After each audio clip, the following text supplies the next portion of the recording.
akses yang bisa dilewati itu mulai dari kemarin sore jam 6 itu pembersihan. Kemudian jalur aktifnya itu baru tadi pagi.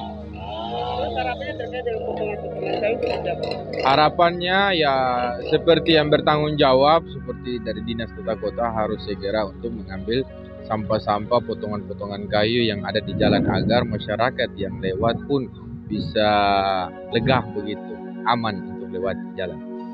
Kira dari dapat itu apakah dari dinas terkait sudah datang untuk Sampai sekarang itu belum, mendekati sore ini belum jam 4.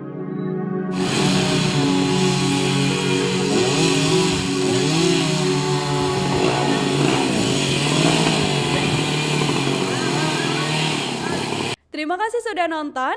Jangan lupa like, subscribe, dan share ya.